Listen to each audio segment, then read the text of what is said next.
Welcome to Precise Elements. This is the last video on some very specific remarks that we were struck by of Einstein and Pauli. This is a conclusion to this whole series. What could we say in summary then?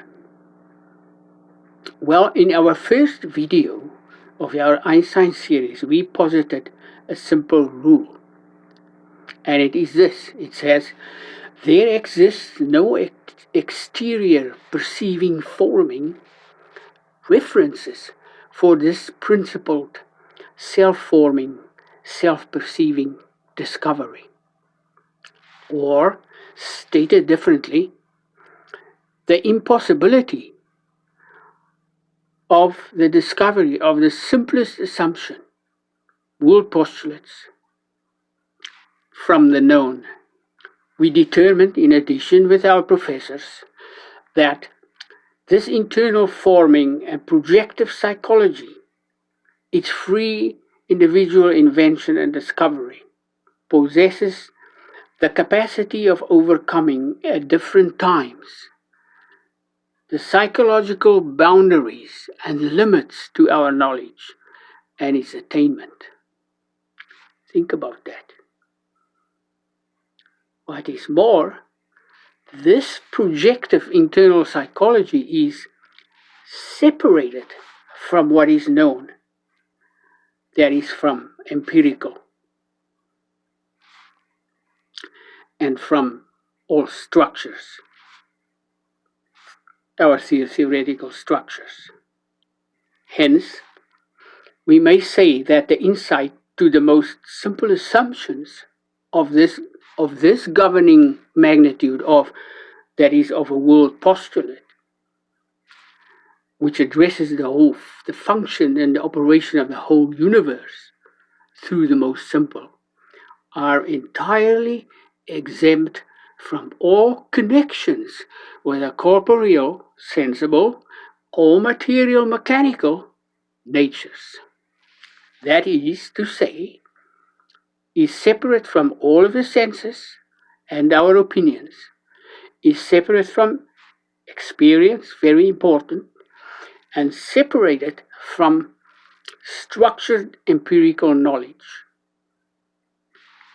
How is such a thing now possible?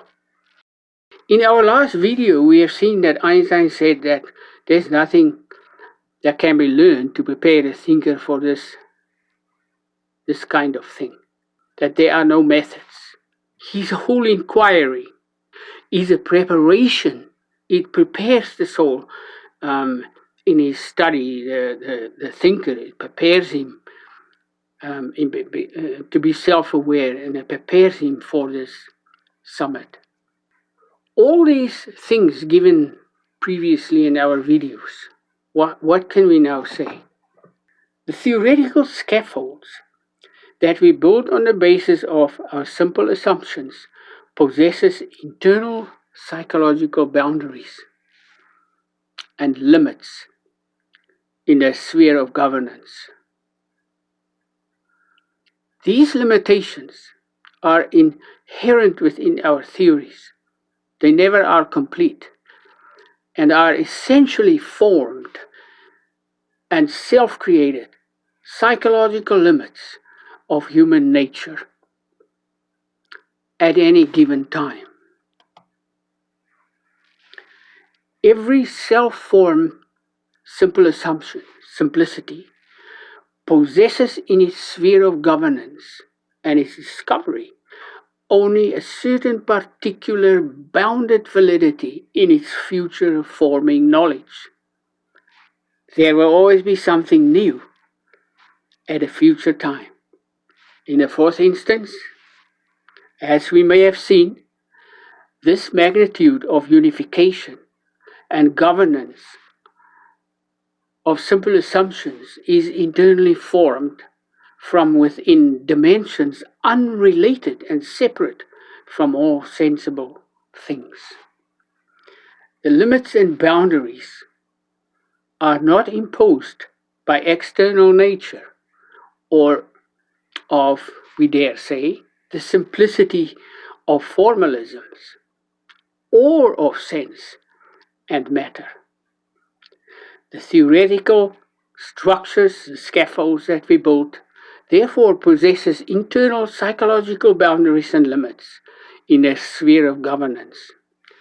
The limits are psychological and they're projective in nature, but that these limitations to our knowledge possesses internal projective boundaries is perhaps new then in these elements of ours. But here is the thing, that this boundary of our knowledge itself is internally psychologically traversable through different internal psychological dimensions and by changing observers or perceivers in different times is a remarkable and enduring achievement of the ancients, when we think Einstein mentions in his Herbert Spencer lecture. In summary, we want to leave you with these thoughts.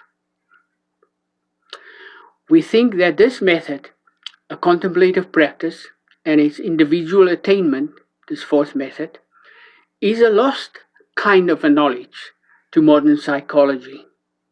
We wonder why.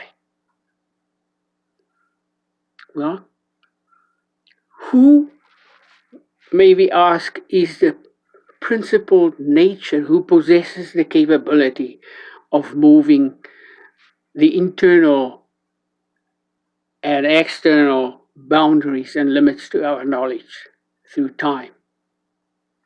It's the perceiver former, the viewer, the observer, the middle relationship. We'll end with our last triangle in this series. We have the good, and at its apex, internally to the triangle, we have something that we mentioned in our second and third videos, the principle of constructive forming equivalence. We didn't say much about this. Because of this, we will treat in a different context. But in this triangle, we have this principle situated between the good and the relativity of our world, of sense, experience, empirical works, validation, works of that's been validated and verified. Very important scientific concepts. To the right of our triangle, we have two arrows denoting interaction, psychical interaction, psychological interaction. To the right of that, we have pre-Galilean frame of reference. What is this? We don't know about this kind of thing. Well, the definition of Damascus is pre-Galilean. Whatever is in the middle is according to the relation that it is viewed. T subscript standing is the relation. Not in ordinary relativity, but in original relativity is what I would like the principle of relativity, pre-Galilean. And in that relation stands the perceiver former, or the viewer.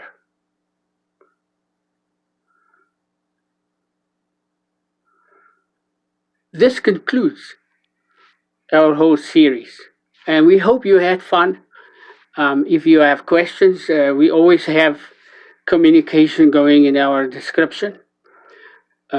We put in links, we put in further clarifications. One can't think of everything at the same time. It's taken us 3 months to do these 6 little videos, and we hope you are enjoying them and have fun. Until next time.